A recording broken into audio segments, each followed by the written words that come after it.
প্রিয় ছাত্রছাত্রীরা, আজ আমি তোমাদের কাছে ক্লাস 8-এর প্রশ্নবিচিত্রা 2025 থার্ড ইউনিট টেস্ট বিষয় ভূগোল মডেল 5-এর কোশ্চেনগুলো আলোচনা করে দেব। দেখো, প্রথমে মানচিত্র করতে বলেছে। আমি আর মানচিত্রগুলো তোমাদেরকে করে দেখাচ্ছি না, তোমরা অবশ্যই কিন্তু বাড়িতে প্র্যাকটিস করবে। দুয়ের দিকে দেখো, সঠিক উত্তরটি নির্বাচন করে লেখো।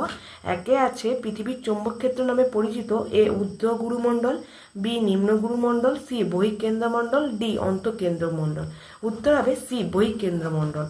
দুয়ের দাগের বেলে পাথর রূপান্তরিত হয়ে যে শিলায় পরিণত হয় মার্বেল পাথর, B quartzite, C graphite, D amphibolite. উত্তর হবে বি কোয়ার্টজাইট।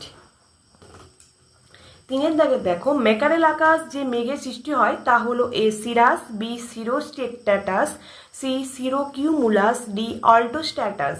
উত্তর হবে সি সিরোকিউমুলাস। চারের দাগে তুষারপাত হলো এক ধরনের পরিচলন বৃষ্টিপাত, শৈলক্ষেপ বৃষ্টিপাত, সি ঘূর্ণবাদ বৃষ্টিপাত, ডি অর্ধক্ষেপণ। উত্তর হবে ডি অর্ধ। পাঁচের দাগের প্রদত্ত কোন স্থানটি মৌসুমী জলবায়ু অঞ্চলের অন্তর্গত? এ পূর্ব আফ্রিকার সোমালি, বি মধ্য আমেরিকার পানামা, সি উত্তর আমেরিকার ক্যালিফোর্নিয়া, ডি ইউরোপের নরওয়ে। উত্তর হবে এ পূর্ব আফ্রিকার সোমালি। ছয়ের দাগে যে জলবায়ু অঞ্চলে 6 মাস দিন ও 6 মাস রাত্রি থাকে এ নিরক্ষীয় জলবায়ু, বি মৌসুমী জলবায়ু, সি ভূমধ্যসাগরীয় জলবায়ু, ডি টুন্দ্রা জলবায়ু। উত্তর হবে ডি টুন্দ্রা জলবায়ু। সাতের দাগের ভারতের পরিবেশ অবনমনের কারণে প্রতি বছর ক্ষয়ক্ষতির পরিমাণ A $80 billion, B $100 billion, C $120 billion, D $150 billion. উত্তর হবে এ $80 বিলিয়ন। আটের দাগের ভারতের যে জলাধারার নিচে শিলাস্তরের চাপে প্রবল ভূমিকম্প ঘটে তা হলো এ মহারাষ্ট্রের কয়না, বি হিমাচল প্রদেশের ভাকড়া, সি উড়িষ্যার হীরাকুদ, ডি পশ্চিমবঙ্গের তিস্তা জলধার। উত্তর হবে এ মহারাষ্ট্রের কয়না। নয়ের দাগের প্রশান্ত মহাসাগরের মার্শাল দ্বীপটি ওশিয়ানিয়ার যে আঞ্চলিক বিভাগের অন্তর্গত তা হলো A Australasia, B Melanesia, C Micronesia, D Polynesia. উত্তর হবে সি মাইক্রোনেশিয়া। দশের দাগের অস্ট্রেলিয়ার সর্বোচ্চ পর্বতশ্রেণী হলো A Australian range, B blue range, C New England range, D Liverpool range. উত্তর হবে এ অস্ট্রেলিয়ান রেঞ্জ। তিনের দাগে শুদ্ধ ও অশুদ্ধ নির্ণয় করো। একে আছে পৃথিবী পৃষ্ঠের গড় উষ্ণতা 27 ডিগ্রি সি, এটা হবে অশুদ্ধ। দুয়ের দাগে নিরপেক্ষ পাত সীমান্তে পাতের ধ্বংস বা সৃষ্টি কোনোতেই হয় না, এটা হবে শুদ্ধ। তিনের দাগের পাললিক শিলা সবচেয়ে ভঙ্গুর শিলা, এটা হবে শুদ্ধ। চারের দাগের প্রত্যয়ন বায়ুর অপর নাম বাণিজ্যিক বায়ু, এটা হবে অশুদ্ধ। পাঁচের দাগের মেয়গিনি নিরক্ষীয় জলবায়ু অঞ্চলের উদ্ভিদ, এটা হবে অশুদ্ধ। চারের দাগের শূন্যস্থান পূরণ করো। একে আছে ভূমিকম্পের ড্যাশ তরঙ্গ পৃথিবীর কেন্দ্রমণ্ডলের মধ্যে দিয়ে প্রবেশ করতে পারে না। উত্তর হবে এস তরঙ্গ। দুয়ের দাগের প্রশান্ত মহাসাগরীয় পাত বছরে 10 সেমি করে ড্যাশ দিকে সরে যাচ্ছে। উত্তর হবে পশ্চিমে। তিনের দাগের কংগ্লোমেরেট এক ধরনের ড্যাশ পাললিক শিলার উদাহরণ। উত্তর হবে সংঘাত। চারের দাগের ফেরেলের সূত্রানুসারে বায়ুপ্রবাহ দক্ষিণ গোলার্ধে ড্যাশ দিকে বেঁকে প্রবাহিত হয়। উত্তর হবে বাঁ দিকে।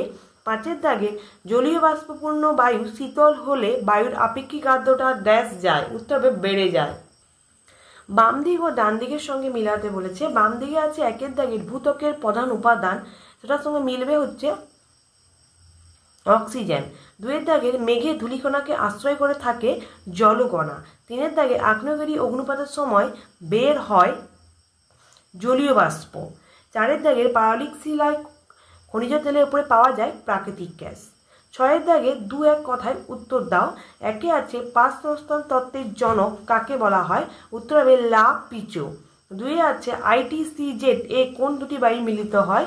উত্তর হবে উত্তর পূর্ব ও দক্ষিণ পূর্ব আয়ন বায়ু। উত্তর পূর্ব ও দক্ষিণ পূর্ব বায়ু, উত্তর পূর্ব ও দক্ষিণ পূর্ব আয়ন বায়ু। তিনের দাগের কোন জলবায়ু অঞ্চলে সারা বছর বৃষ্টিপাত হয়? উত্তর হবে নিরক্ষীয় জলবায়ু অঞ্চলে। চারের দাগের MIC এর পুরো নাম কি? উত্তর হবে মিথাইল আইসোসায়ানেট। পাঁচের দাগের চিপকো আন্দোলন ভারতের কোন অঞ্চলে ঘটে? যেটা আমি তোমাদেরকে দেখিয়ে দেব যে চিপকো আন্দোলন টেক্সট বইয়ের পেজ নাম্বার 71 পেজে দেখো চিপকো আন্দোলন লেখা আছে উত্তরাখণ্ডের গাড়োয়াল অঞ্চলে। ঠিক আছে, তারপরে দেখো ছয়ের দাগে আছে পৃথিবীর বৃহত্তম প্রবাল প্রাচীরটির নাম লেখো। উত্তর হবে গ্রেট ব্যারিয়ার রিফ। সাতের দাগে দেখো নিচের প্রশ্নগুলির সংক্ষিপ্ত উত্তর দাও। যেটা সাতের দাগে একে আছে অ্যাস্টেনোস্ফিয়ার যেটা আমি তোমাদেরকে দেখিয়ে দেবো টেক্সট বইয়ের পেজ নাম্বার 5-এ এই যে অ্যাস্ট্রোস্ফিয়ার এখান থেকে এতটা পর্যন্ত তোমাদেরকে কিন্তু লিখতে হবে। তারপরে দেখো 2-এর দাগের আছে বিনাশকারী পাত সীমান্ত বলতে কি বোঝো, যেটা টেক্সট বইয়ে পেজ নাম্বার 8-এ দেখো এই যে এখান থেকে এতটা পর্যন্ত লিখলেই হবে, অবশ্যই তোমরা কিন্তু মুখস্থ করে নেবে। 3-এর দাগে দেখো স্ট্যালাকটাইট ও স্ট্যালাকমাইট কাকে বলে, যেটা আমি তোমাদেরকে দেখিয়ে দেব টেক্সট বইয়ের পেজ নাম্বার 25-এ এই যে স্ট্যালাকটাইট আর স্ট্যালাকমাইট এখান থেকে তোমাদেরকে কিন্তু এতটা পর্যন্ত লিখতে হবে, ঠিক আছে। তারপরে দেখো 4-এর দাগের আছে বৃষ্টির চাই অঞ্চল কাকে বলে, যেটা আমি তোমাদেরকে দেখিয়ে দেব টেক্সট বইয়ের পেজ নাম্বার 47-এ এই যে এখান থেকে তোমাদেরকে কিন্তু এতটা পর্যন্ত অবশ্যই লিখতে হবে, ঠিক আছে। তারপরে দেখো তোমাদেরকে আমি দেখিয়ে দেব 5-এর দাগের বাম্পি ক্লাউড কাকে বলে, ঠিক আছে, যেটা আমি তোমাদেরকে দেখিয়ে দেব টেক্সট বইয়ে পেজ নাম্বার 43-এ যে বাম্পি ক্লাউড মেঘ দেখো স্ট্র্যাটোকিউমাস মেঘ এখান থেকে অবশ্যই কিন্তু তোমাদেরকে এতটা পর্যন্ত লিখতেই হবে, ঠিক আছে। তোমরা কিন্তু অবশ্যই এটা মুখস্থ করে নেবে। 6-এর দাগে দেখো শিয়াল ও সীমা বলতে কি বোঝো, যেটা আমি তোমাদেরকে দেখিয়ে দেব টেক্সট বইয়ের পেজ নাম্বার 4-এ যে শিয়াল বা সীমা দেখো এখান থেকে এতটা পর্যন্ত কিন্তু তোমাদেরকে লিখতেই হবে, যেটার মধ্যে শিয়াল আর সীমা দুটোই আছে, ঠিক আছে। তারপরে দেখো 8-এর দাগে নিজের প্রশ্নগুলির সংক্ষিপ্ত ব্যাখ্যামূলক উত্তর দাও। একই কোশ্চেনটা বলছে নিরক্ষীয় অঞ্চলে স্থায়ী নিম্নচাপ বলয় সৃষ্টির কারণ কি, যেটা আমি তোমাদেরকে দেখিয়ে দেব পেজ নাম্বার 117-তে রাই মার্টিনের সহায়িকা নিরক্ষীয় নিম্নচাপ বলয় সৃষ্টির কারণ 2-এর দাগে দেখতেই পাচ্ছ, এটা পুরোটাই লিখবে আর অবশ্যই কিন্তু তোমাদেরকে ছবি আঁকতে হবে। অথবা পৃথিবীর অধিকাংশ তৃণভূমিগুলি মহাদেশের পূর্ব মধ্য ভাগে সৃষ্টি হয়েছে কেন, যেটা আমি তোমাদেরকে দেখিয়ে দেব টেক্সট বইয়ে পেজ নাম্বার 36-এ এ দেখো পূর্ব মধ্য ভাগে সৃষ্টি হয়েছে কেন, এখান থেকে এতটা পর্যন্ত অবশ্যই তোমরা কিন্তু মুখস্থ করবে। তারপর 2-এর দাগে দেখো ভূমধ্যসাগরীয় জলবায়ু ও মৌসুমী জলবায়ুর মধ্যে 3টি পার্থক্য লিখতে বলছে, যেটা আমি তোমাদেরকে দেখিয়ে দেব পেজ নাম্বার 194-তে যে ভূমধ্যসাগরীয় জলবায়ু ও মৌসুমী জলবায়ুর মধ্যে যে পার্থক্য আছে, যেহেতু 4টে পার্থক্যই আছে আমরা দেখতে পাচ্ছি রাই মার্টিনের সহায়িকাতে পেজ নাম্বার 194-এ 4টে পার্থক্য আছে, কিন্তু যেহেতু আমাদেরকে দুটো বলছে মৌসুমী জলবায়ু ও ভূমধ্যসাগরীয় জলবায়ু, সে কারণে মৌসুমী জলবায়ু ও ভূমধ্যসাগরীয় জলবায়ু অবশ্যই লিখবো, ঠিক আছে। আর এই পাশেও দেখো পিছনে 195 পেজেও আছে, অবশ্যই কিন্তু মুখস্থ করে নেবে, ঠিক আছে।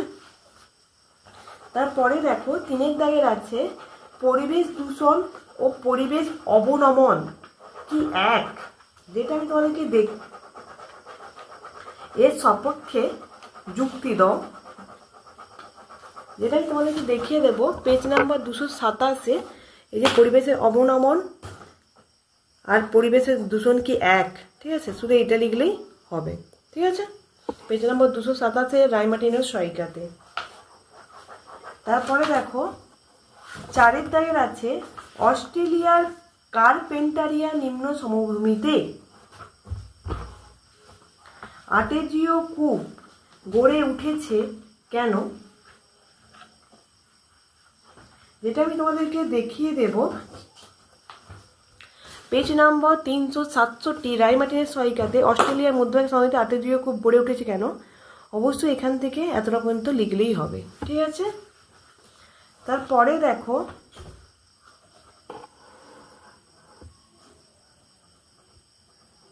অস্ট্রেলিয়ার পশ্চিমের মালভূমি অঞ্চলের প্রাকৃতিক বৈশিষ্ট্যগুলি লেখো, যেটা আমি দেখিয়ে দেব তোমাদেরকে রাই মার্টিনের সহায়িকাতে পেজ নম্বর 357-তে দেখো অস্ট্রেলিয়ার পশ্চিমে যে মালভূমি আছে এখান থেকে এতটা পর্যন্ত লিখলেই হবে, অবশ্যই তোমরা কিন্তু মুখস্থ করে নেবে।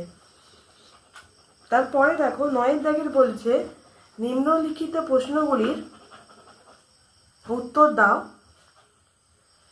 একের দাগ বলছে তুন্দ্রা অঞ্চলের অধিবাসীদের জীবনযাত্রা প্রণালী আলোচনা করো।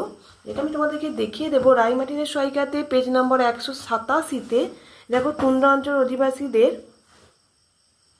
জীবনযাত্রা যে প্রভাবিত করেছিল সেটা এখানে লিখতে হবে। অবশ্যই কিন্তু তোমরা মুখস্থ করবে এখান থেকে কিন্তু এতটা পর্যন্ত, ঠিক আছে।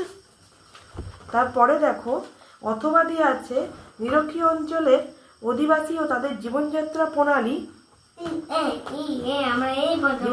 প্রণালী সংক্ষেপে লিখতে বলেছে।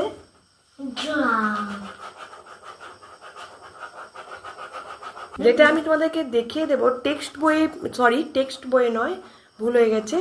রায়মার্টিনের সহায়িকাতে পেজ নাম্বার 180-তে দেখো নিরক্ষীয় অঞ্চলের জীবনযাত্রা পরিচয়। অবশ্যই 1, 2, 3, 4, 5 করে পয়েন্ট আছে, অবশ্যই কিন্তু তোমরা এটা মুখস্থ করবে, ঠিক আছে। তারপরে দেখো 2-এর দাগের আছে মারে ডার্লিং অববাহিকা কৃষিকাজ ও পশুপালনে উন্নতির কারণ কি, যেটা আমি তোমাদেরকে দেখিয়ে দেব রায়মার্টিনের সহায়িকাতে পেজ নাম্বার 384-তে। এই দেখো এটা প্রাকৃতিক কারণ অর্থনৈতিক কারণ দেখতেই পাচ্ছ যে এখানে কোশ্চেনটা এখানে আছে যে পশুপালনের, ঠিক আছে। এটা হচ্ছে পশুপালনের উন্নতির কারণ, প্রাকৃতিক কারণ আর হচ্ছে অর্থনৈতিক কারণ। আরেকটা যেটা বলেছে কৃষি উন্নতির কারণ, সেটা হচ্ছে পেজ নাম্বার 385-তে রায়মার্টিনের সহায়িকায়।